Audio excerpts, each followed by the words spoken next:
I want you all to know too. If I don't get this right, my career is over. Understand that. If I don't hire the right person, my career is over. So it's very serious to me. This isn't like what people just think. You're all gonna graduate and move on.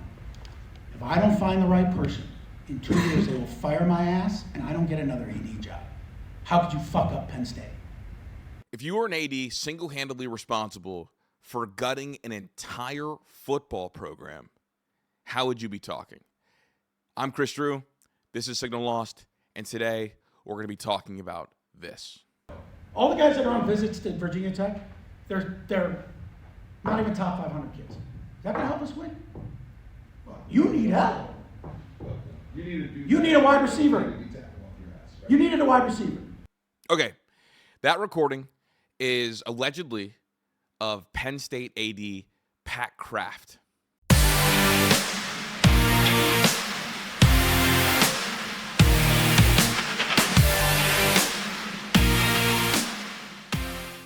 Okay, try to set this up the right way. So there was allegedly a players' meeting with Pat Kraft and with some of the players from Penn State discussing the coaching change and kind of where things went wrong this year. And we have obtained alleged audio from that meeting. And I want to kind of break it down the best I can. And it was very long, so I'm not going to play the whole thing, but I grabbed different segments of it to play and give my thoughts on. Talk about that a little bit, because I know this isn't your guys' mentality. But don't get caught up, and this is not anything I'm knocking anybody. They still beat us. Okay, I do want to give context to this. So essentially, the players want Terry Smith to be the head coach. And one of the things that they brought up in this meeting, earlier in the meeting, was talk about how the team played when Terry Smith was there. One of the games they cited was the Indiana game. And this was the response given by Pat Kraft. This is like, and what's happening with our fans, can you see it?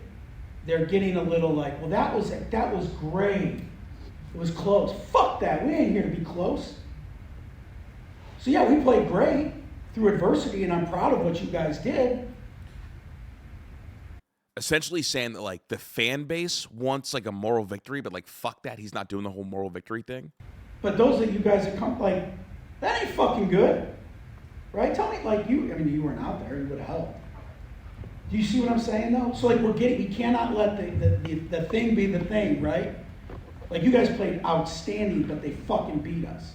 And I don't want us to lose sight of that.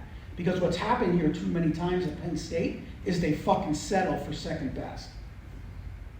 That's why we made the move. All the things that you're talking about. And you should be angry. I went through a coaching change. Fucking pissed. Furious. Fuck you, you don't know what's going on. That's why I said to you guys, I get it. And you should have been angry at me. And so there's a reason why I put Terry in there, because of all the things you said, to get us to where we need to be. And yes, you have played exceptionally better.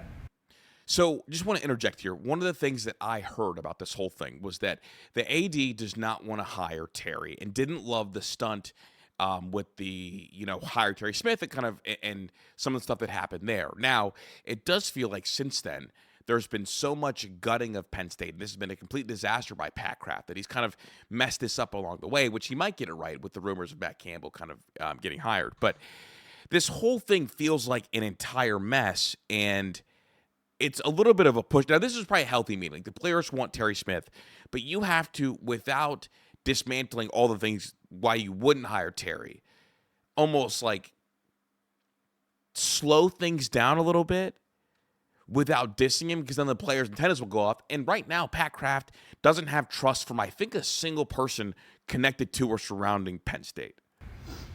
And you went out there and whooped someone's ass. But because we played close to the number 2 team, fuck them. That ain't the number 2 fucking team. My team's better than them. And I don't want you guys to fall victim to what the crowd is saying. Because when we're at the end of the year last, we start fucking punishing people. In the Oregon game,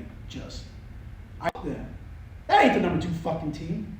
Okay, so I cut a little bit. Obviously, it was a long meeting, and you can't play the whole thing because I wanted to focus on a couple specific things. And I thought this was interesting. He said no moral victories, but then a little bit later on, he talks about an Oregon game and how well they played. It's like a signal to how close they are. But it almost seems like they're taking a moral victory, or he's taking a moral victory for the Oregon game, when earlier in the meeting, he was very clear he doesn't want to hear about moral victories. Like, fuck that. So he's almost earlier in the meeting talking about no moral victories, and then later on taking one himself as a way to demonstrate how close they are, which was so fascinating given the fact that one of the optic points were, well, look, this team played better with Terry Smith. My team's better than them. And I don't want you guys to fall victim to what the crowd is saying.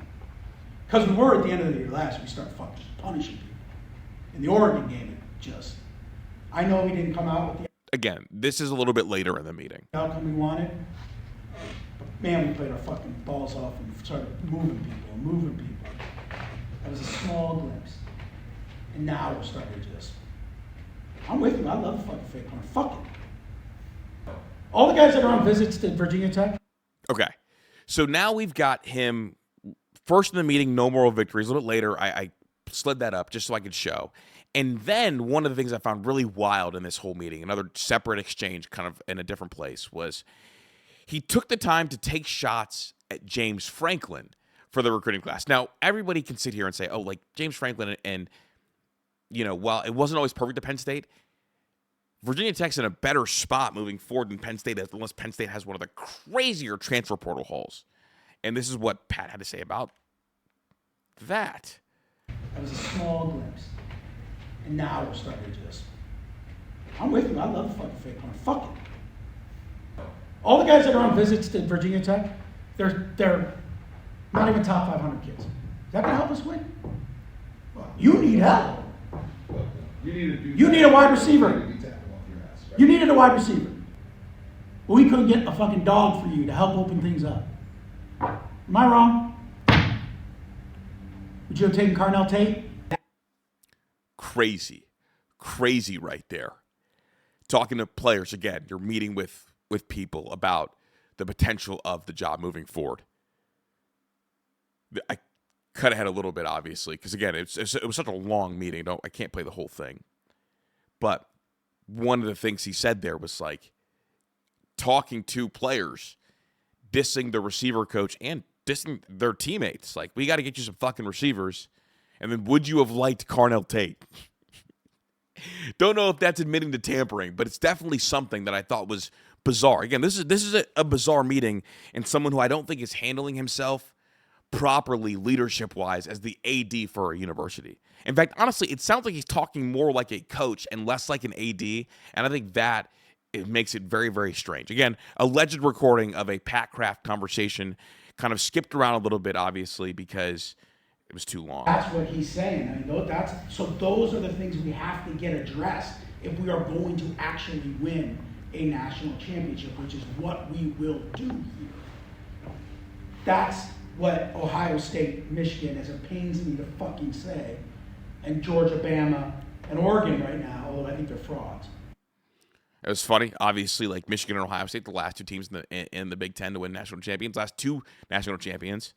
Shout out Georgia, shout out Bama, but the team he mentioned as a fraud is Oregon, which I found fascinating. I think they're not tough. That's our edge, it's the toughness. Can I be honest too? Yes. To be very frank with you, I feel like the biggest reason why the players do not want to come here that are highly recruited is, well, we're in the middle of nowhere, honestly. Oh, I agree. Our fans, our Like- people don't understand that. like- It's a challenge. It's like, What am I going to fucking do? and to be honest with you, like, that's why a lot of people decommitted. Because you're telling me that I could go, I'm getting recruited from Alabama, Ohio State, Michigan, places that are big and have like things around it, and then I have to come here and be in the middle of nowhere and be like far away from it, like anything. Yeah. And just only have like here to be here.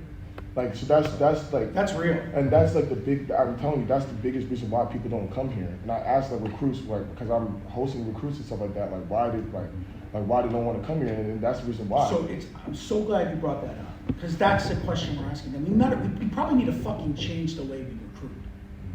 Because Alabama ain't around shit.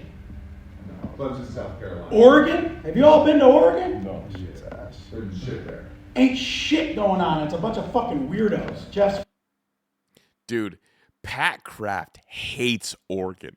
Hates Oregon. South Carolina. Oregon? Have you all been to Oregon? No, shit's ass. There's shit there.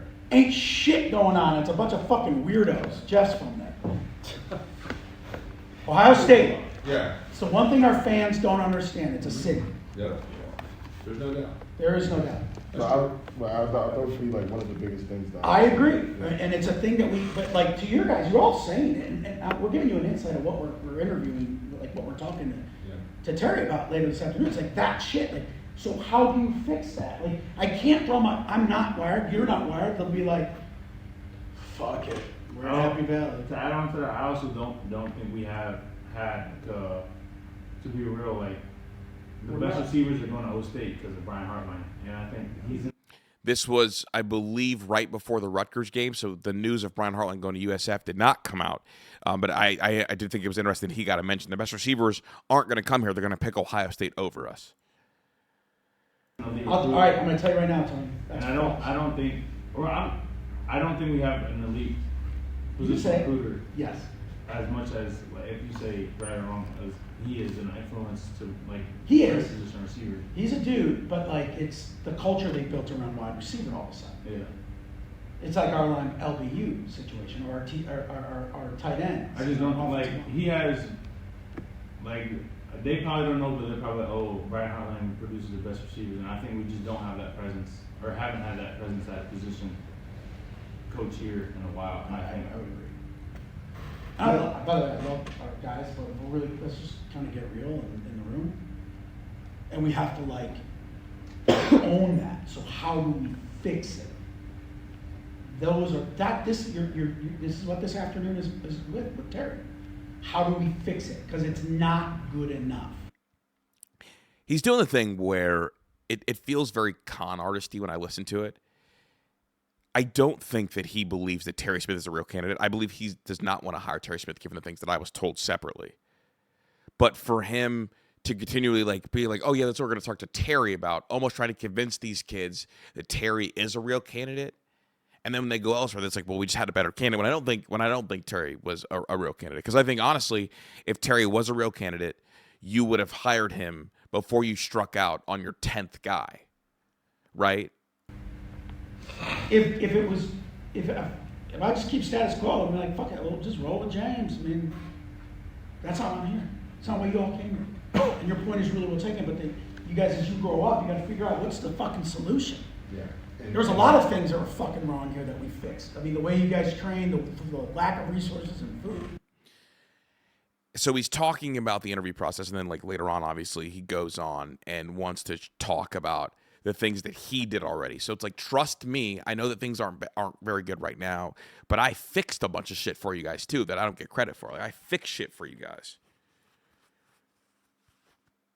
The lack of technology that we had. So we put that in that, and then a lot of programs. But yes, I agree. You gotta go up and down, right? Who's not getting it done? I will tell you, I know Terry will show his plan, and he ain't gonna fuck around with staff. He ain't gonna fuck around. But you're 100% right. But I also say we get guys. I want you guys to leave here and be immensely better. I think Frank leaving, as crazy as Frank was, hurt us a little bit. Do you think? I don't know. Maybe that's just me. Frank Leonard. Yes. Oh, Lenny? Yeah. Oh my God. Yes. Yes. I mean, 100%. oh my God. The whole offensive staff We were, has been affected with him leaving. Yes. I was in disbelief when I found out that. So are we. So these are things that we would have conversations with the head coach, and the head coach made his decisions. That's my job, right? I can only give recommendations, and then the outcome becomes the outcome, right? That's what today becomes. Because all the things that Vin said is Ohio State's Ohio State, but fuck it, it's not like they're way light years better than us talent-wise. Just haven't been able to get over the fucking hump. Michigan fucking stinks. Fucking joke. Cheated their balls off. That's real, by the way. They did. That's real, by the way, what they did. Michigan cheated their balls off. Again, around the country, I always talk about it. I'm not sure how much trust Michigan has with the other teams, but that's crazy. We're close to Ohio State. We just can't get over the fucking hump. They don't feel that close to me, though. They don't feel that close. Oregon, fucking quarterback was shaking in overtime. But we have to win those fucking games, and it comes with you guys and the plan and the strategy to go and fucking beat Notre Dame and Marcus. Fuck them. And then go and beat Ohio State in the national championship game. All part of everything we're talking. So we're dissing Dante Moore for his handshaking in overtime when Oregon scored in overtime. And he's, we're going back to a time we were so close, and now Penn State is further away than they ever have been, given that this is almost essentially a teardown of a university. The Penn State thing is real. I'm not dismissing that. But the Penn State thing doesn't get you the Penn State job. The plan and how you embrace the Penn State culture gets you the Penn State head coaching job, right? That's why Terry has the upside on, and he has the ability because he understands. He's trying to convince them that Terry Smith is a real candidate for this job, even though he doesn't believe it. At least that's what it generally feels like. Understands it so much. So how do you, in your head, how do you get over like hump? And obviously with Dom started, like as a head coach, how do you, like, what can you do about, just being around? Like he said, there's not much to do. Like, what can we do about it? Why do people commit to You have to expect, you have to be competitive with the NIL. It's like that's what it that's, is. that's the big. That's what it is. Like nobody saying I can it, say but I can speak from being if there. you When I was there, if Oregon is in the middle of nowhere, like why do you think people go to Oregon? Yep. Fucking Phil Knight. Phil Knight, they fucking got the Nike, the whole Nike deal. Yep. Like That's why they won't win a national but he championship. also can speak. Bro, Pat Kraft hates Oregon. Every time he says something, he takes a shot at Oregon. So Yeah, let me hear the when Alabama. I was at Alabama, so Tuscaloosa born and shit. You allowed to do there? It's not a lot to do in Tuscaloosa, but what I can say, Alabama is also a city too that what people don't know about. Yeah, that's true. It's a city here. So you have Birmingham, that's literally 35 minutes away. Then you got Atlanta. Atlanta is 2 hours away. So most of the time after the games on the weekend, everybody going to Atlanta. Do they really? Yeah, everybody going to Atlanta. So Sounds like a recipe for good stuff to have. But no, whatever, that's good. So I could, and another thing with the whole NIL situation too. Like we definitely were behind that first with NIL, and now we starting to ramp up. Can I just tell you guys an NIL, sorry to interrupt you. But This is one of the highest paid rosters in the country. I could believe it. I could believe it. From the money that is spent right now, there's one for Texas Tech is 40 million because that billionaire is just dropping money on them. It's crazy. It's fucking Texas Tech has $40 million because that billionaire's just dropping money on him. nuts. This roster, there's one for Texas Tech is 40 million because that billionaire is just dropping money on them. It's crazy. It's fucking nuts. This roster that's on the field right now, probably top 4. Now, how the money was spent is a different story. But money in the program. So that's what this, hey, I appreciate you saying that. It's the strategy behind it that matters. Because we could all argue in here and say that talent is not an issue. I think Is we not? no. Because Kobe Howard, we could all say Kobe Howard could go somewhere and play right now. For sure. But the issue was Tyson Denmark. He could go somewhere and play. But it was almost every one of our roster to go start somewhere right now. But the issue Too was, deep. what weren't we doing? We weren't playing him. Coach Lennon wasn't playing him. Coach Terry finally let Kobe loose. Yep. And what happened? Every time we catch the ball, It's production. down, man. So like, we got it. It's just the whole thing of using it. I also think Frank, like, no knock on Franklin, but I think he was like someone said about the players coach type of thing. I think the NIL with him was kind of more like feed everyone and obviously pay the bigger guys. But I think with Terry, he's like how he's straight on with us.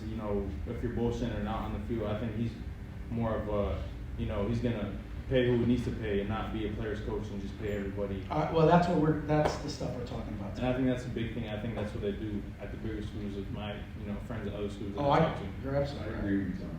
I agree, Tony. Like, my buddy is the guy behind Texas. I tell these guys, he put $22 million of his own money into Texas. He gave the $5 million to Arch, and it's like they pay 65 guys.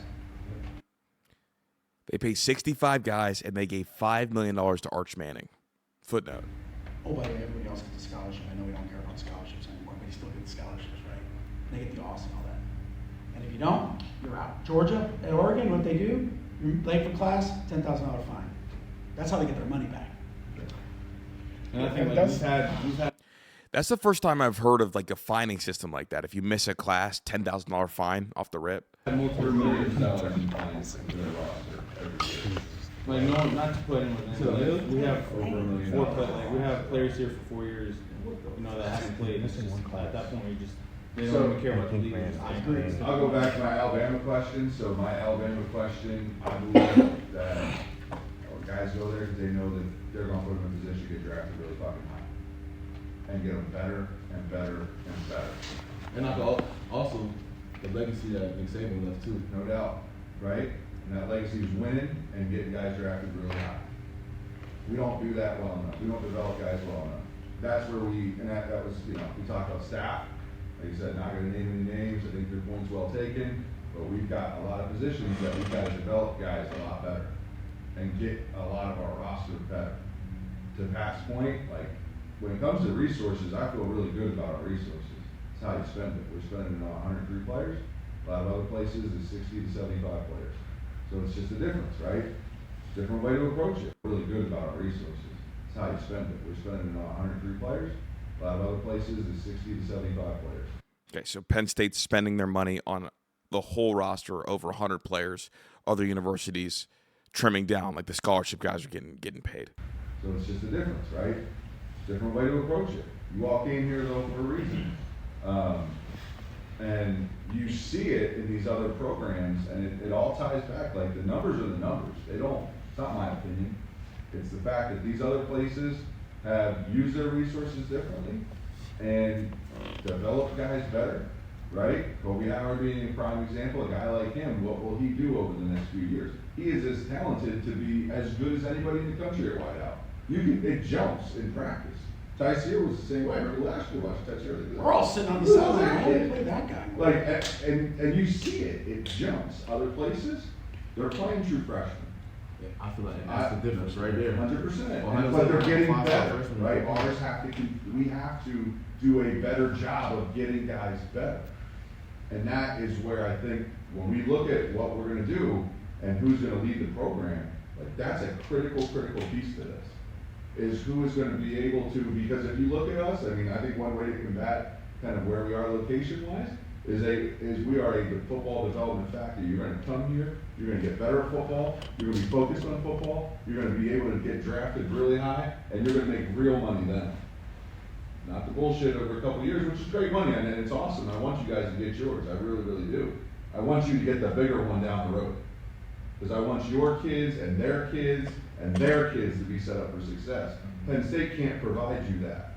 The New York Giants can provide you that. That's what matters. So that's how I would position our locale, is put it all into development and get you better to be a first round. Yeah, I don't think like the Penn State. I think I came here because I knew like other schools, like there's many distractions around. Like big city, like I'm gonna be distracted. And I know here, I came here because I know it's just football and I'm gonna be lucky and there's not much to do. So I mean, there's ups and downs to just being. You're right.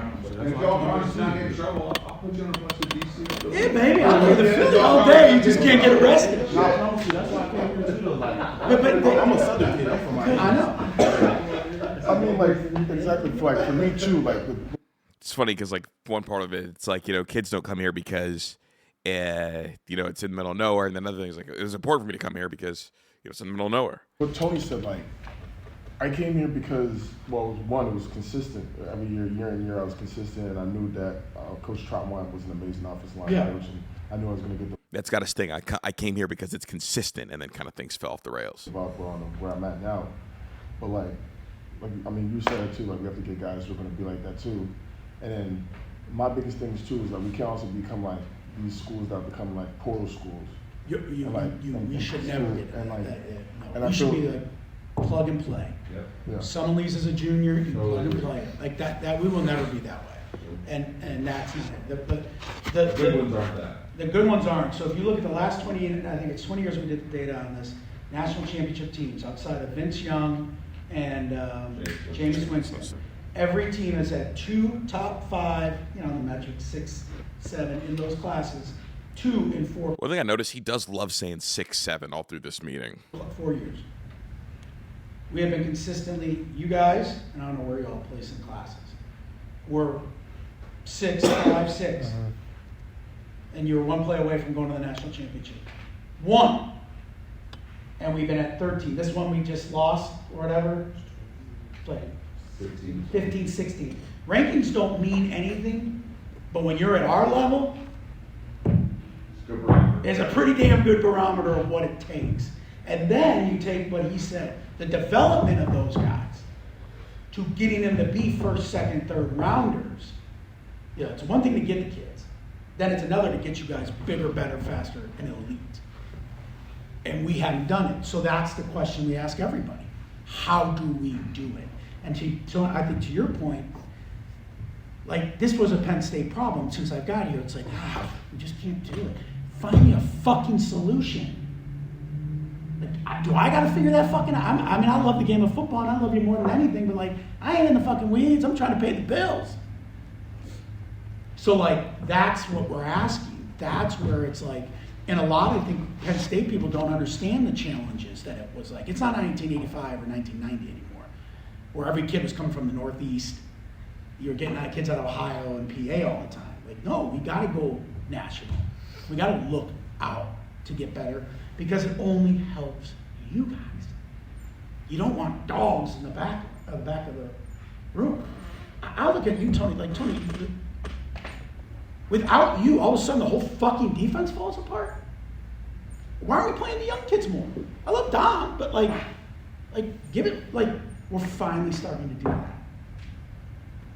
But there's no reason a 90-year-old quarterback from Iowa should run for 180 yards So disrespectful. against us with a torn MCL.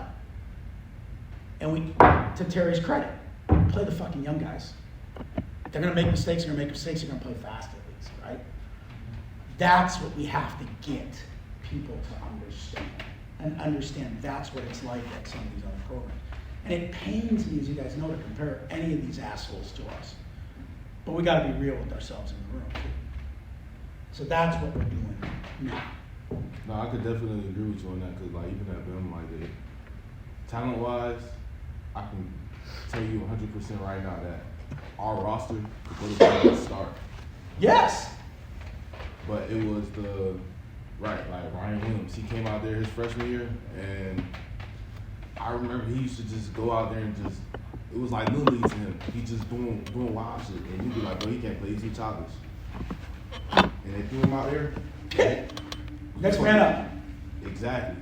So you're definitely right on that part of, yes, they might fuck up them being a freshman, but they raw talent. Go let them go Let fucking them run. showcase that shit. Let them run. And not even that, as you like play, going to my experience, like as you play, like you get more comfortable in the game. That's right. Experience. Experience. Matters, yeah. So next year, because that's what's gonna matter next year.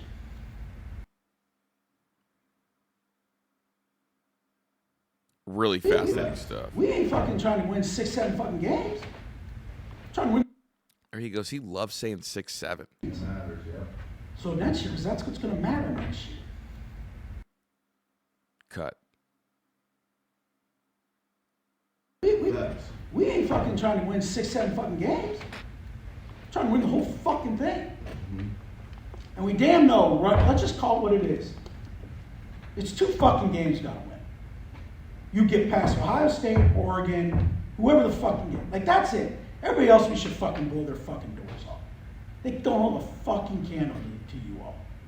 It is funny because a lot of people are going to say, oh, like he fired James Franklin because he can't win those 2 games. And it's like, kind of just said, like, yeah, like those 2 games, those are a little bit tough. But everybody else got to blow their fucking doors off. Because you're right. Like, our guys, our entire arrest would start at any team in the country. That's what I'm proud about, and what I'm proud of Terry doing is getting you guys to go back to being motherfuckers again. Because we were at the end of the year last, we start fucking punishing people. In the Oregon game, it just, I know we didn't come out with the outcome we wanted, but man, we played our fucking balls off and started moving people. Yeah, this is from earlier. I trimmed those two together to display that he was like inconsistent later on than he was earlier. It's like he's okay with taking mental victories sometimes, but not mental victories when the kids want to use it to kind of like support Terry Smith. And I think he must have read the body language in the room. Now, again, I'm just speculating because there's a lot of like, okay, like just wait and see mode. So I got a text. Moving people. That was a small glimpse. And now we're starting to just, I'm with you. I love fucking fake punt. Fuck it. Don't need to have to win a game at Minnesota to do it. No, fuck it. You're here in our building. Fuck it. So you guys, I think you're all, I hope you guys understand kind of what the process we're going through.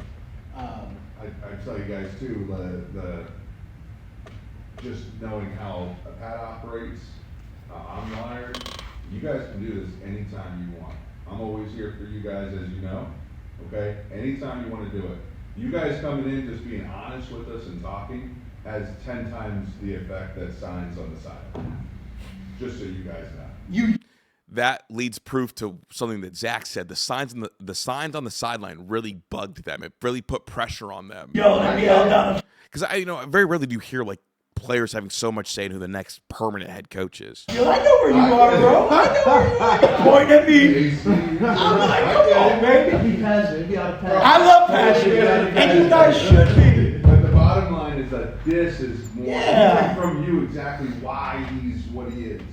I see the play. We all see the play.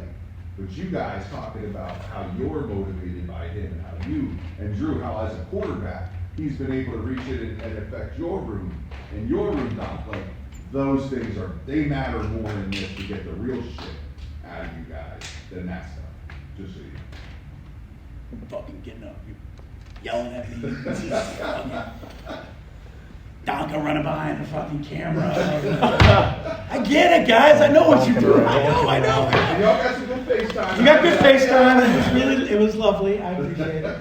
But you guys, listen, and I want to tell you this. I don't know. I really don't. I'm not lying. I really don't know what the future holds.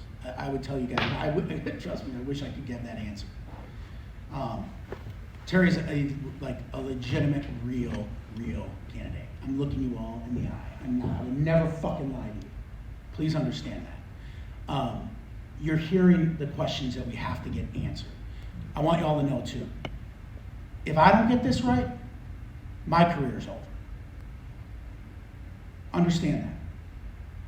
If I don't hire the right person, my career is over. So it's very serious to me. This isn't like what people just think. You all are going to graduate and move on. If I don't find the right person, in 2 years they will fire my ass and I don't get another AD job. How could you fuck up Penn State? So to a personal level, okay? I'm going to do what's right for you guys, for what's right for this program, and for what's right for, really, just fuck it. What's right for me? You guys in this program, fans, don't really care about it. I mean, I do, don't say that. No, I appreciate you. Do we know when this, or do you have like a date or like a timeline of? I can't.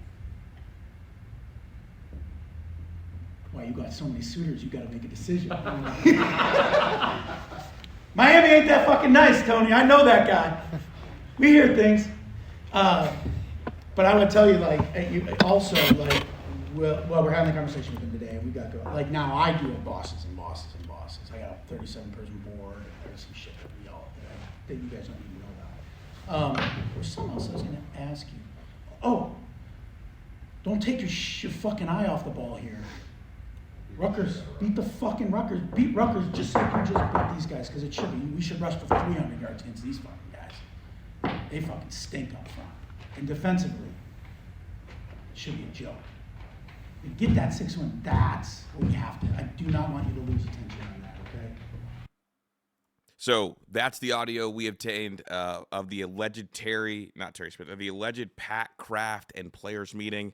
Obviously, a lot in there that I thought was really interesting, and yeah, so obviously developing story. I do think they know who their next coach is. I think it's Campbell, unless Campbell turns them down as well, which would not surprise me at all, given kind of the laundry list of names. But yeah, this was it. This whole process has been pretty nerve wracking, but yeah.